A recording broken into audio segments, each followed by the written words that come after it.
morning, Geneva Middle School. Today is September 2nd. Today is a very exciting day because it is the first announcement video of the 2025 through 2026 school year. There are only 9 days until picture day. Make sure to smile with your teeth. Happy birthday wishes go out to Isabel, Felicia Jen, Serena Sanders, Lauren Liambert. Make sure to wish them happy birthday. Today is National Blueberry Popsicle Day. Make sure to buy them at the store. Lunch in the cafe today will consist of burrito bowl, shredded chicken, or beef with rice, beans, and corn with applesauce. The 7th and 8th grade girls have a tennis team match at Memorial Middle School in Cleveland at 4 o'clock.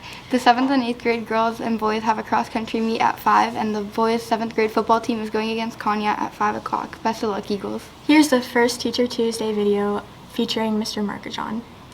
For this Teacher Tuesday, we are here with Mr. Markajon. And to start off, what is your current position here at Geneva Middle School, and what other positions have you held?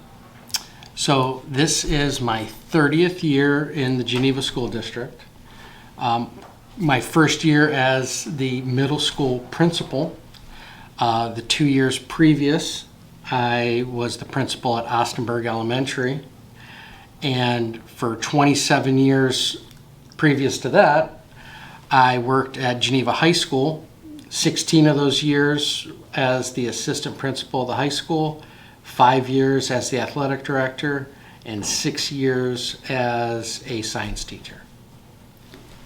How long have you been teaching in total?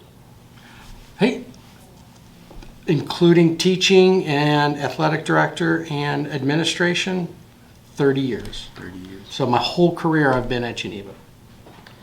What are you looking forward to most this year? When I was a teacher at the high school, I coached some 7th and 8th grade basketball.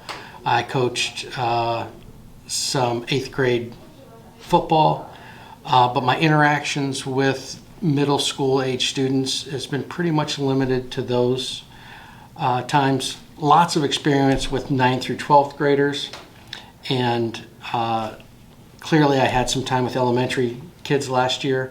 So I guess what I'm most looking forward to is just kind of seeing how 6th through 8th graders kind of are. And, you hear stories about, the transition between elementary and high school and what that's like. So I really kind of want to get a feel for that and see how I can help students go through that process. What's your favorite part about being principal? Without a doubt, it's finding solutions to problems and helping students and staff, helping both students and staff out. I feel if I can make a difference, then that's the greatest part of my job and my day. Why did you choose moving on from teaching and becoming a principal? When I went to school, I kind of had a passion for math and science. So I thought, I wanted to do something in that area.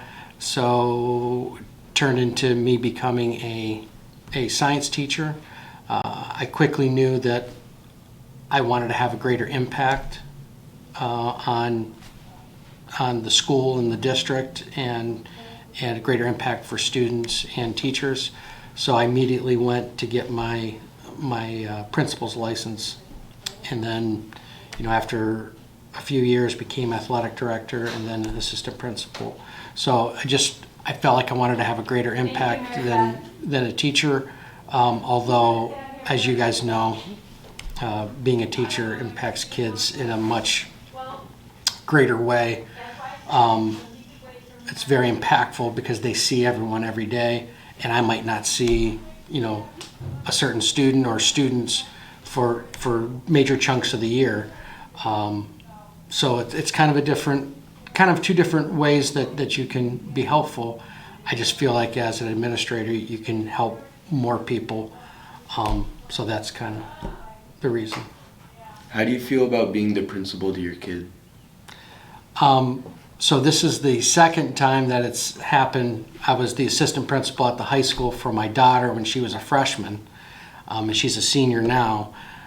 So I got a chance to experience that a little bit. And now having my son as an 8th grader here, I think I pray that he's going to go ahead and behave and do all the right things and not embarrass myself or him or the family. But truthfully, and you wouldn't share this with your child necessarily, but I can tell you guys, because I'm sure you won't tell him, it's an honor to be able to go ahead and have your own child, and being able to see them every day, and hopefully see them be successful every day. So I would truly say it's an honor, but we wouldn't tell him that. So. What did you have for dinner last night? I had my lovely wife made roast with potatoes and carrots.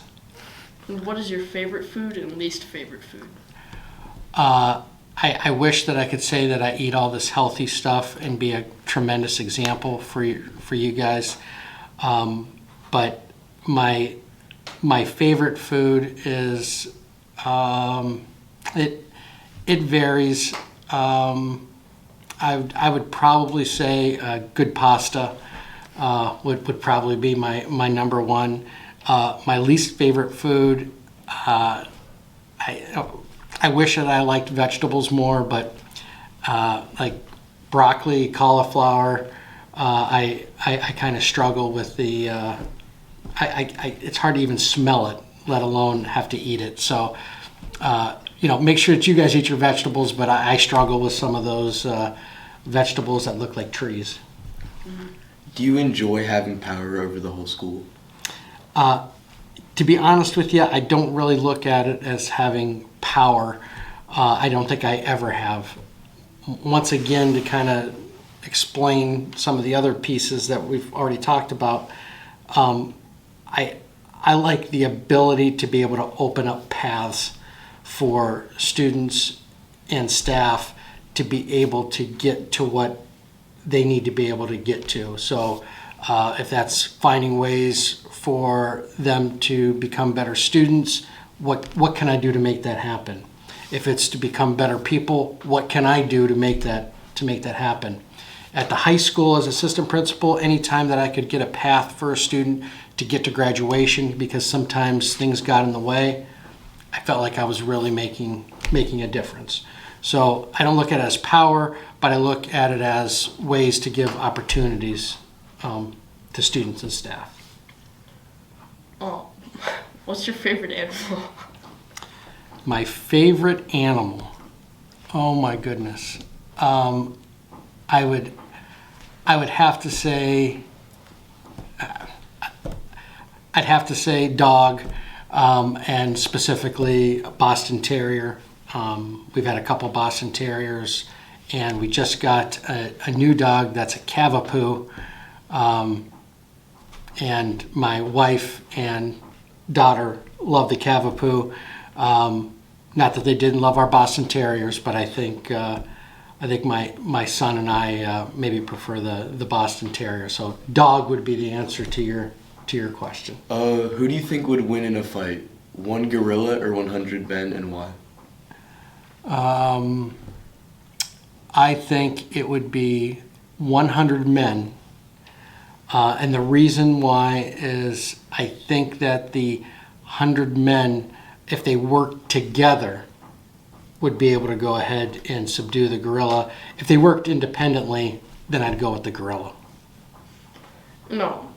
Last but not least, what is your message for the student body at GMS as we enter your first year? My message is, and I kind of mentioned it at the 7th and 8th grade orientation, do what you can to try to make yourself a little bit better than the year before. In addition to that, if you can make the people around you better, I don't know if there's a greater thing that you can do than making those around you become better students, people in any way. I think that's extremely important. Get involved. I know that there's not a ton of opportunities to be part of groups, but I've heard it so many times from the high school kids that they say, I wish I was more involved when I was in my younger grades. So many times for them, they talk about ninth grade. So as you guys become ninth graders, get involved in activities that are going on at the high school. I would say that that is probably the message from 80% of the kids that graduate. They all say, I wish I would have been more involved in this or that. There's lots of different opportunities. So, get involved in as many things as you can here at the middle school, and then let that grow when you get to the high school. Thank you, Mr. Mark John, for being on this week's episode of Teacher Tuesday. It was an absolute pleasure. Thank you for having me. I appreciate you guys. Back to the announcements. Thanks for tuning in. Have a terrific Tuesday, GMS.